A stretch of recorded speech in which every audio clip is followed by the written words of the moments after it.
Hi, my name is Sherrie Dillard, and I'm going to talk a little bit about 2012. You know, as we all know, the Mayan calendar ends recording time in 2012, and that's been unfortunately taken as perhaps the end of the world, catastrophe, and all kinds of misfortune befalling us.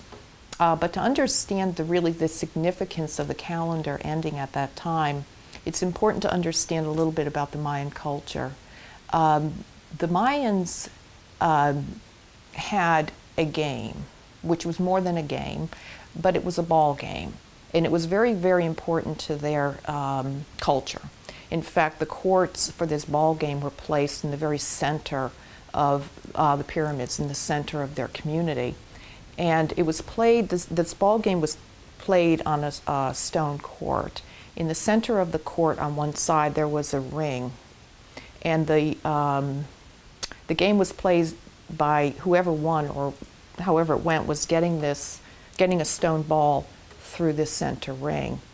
Now, the game was more, though, than an athletic sport. What it really was it was the Mayan way of keeping cosmic order within the universe and within their day-to-day lives. One side of the court represented the human realm. The other side of the court represented the spirit realm. The stone ball represented the sun. And when the stone was able to go through the ring, what was said was that order was kept between the spirit realm and the human realm. Now, what does this have to do with 2012? Well, in 2012, according to the Mayan belief system, the earth is passing through this stone ring.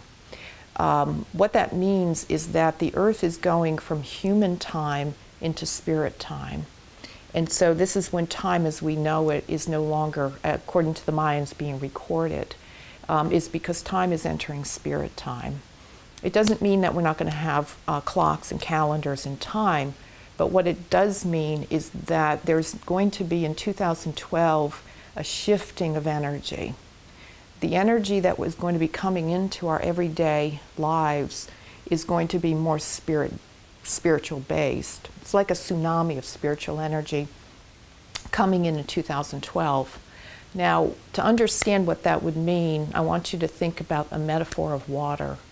Water is the metaphor for spiritual energy. It can be nurturing, nourishing, cleansing. We all need it.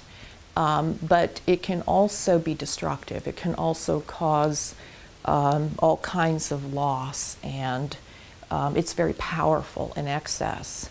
And so the theme for 2012 is going to be your ability to stay balanced in the influx of energy that's coming in, spiritual energy.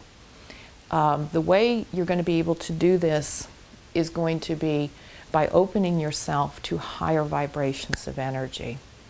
What does that mean? That means paying more attention to inspiration, your dreams. Your intuition is going to become heightened. You're going to become more sensitive in general.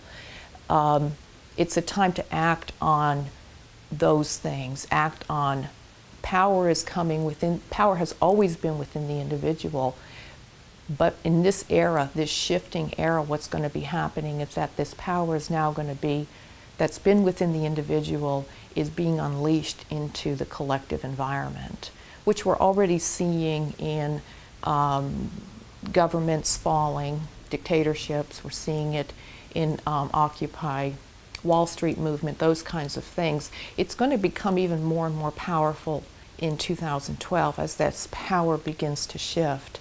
So in 2012 and beyond, because this is just the very beginning of a very large shift that we're making, it's going to be really important for you to act on the highest integrity that you can.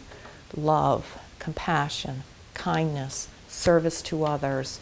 These are the forgiveness, gratitude. These are the kinds of values that are going to be cosmically, collectively reinforced. And these are the things that will give energy to your desires, to your manifestations.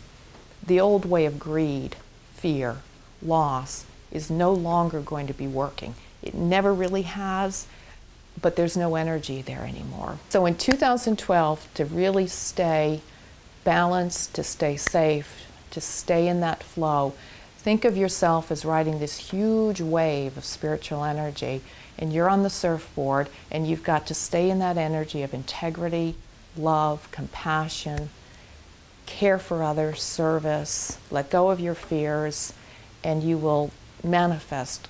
You will manifest, you will manifest.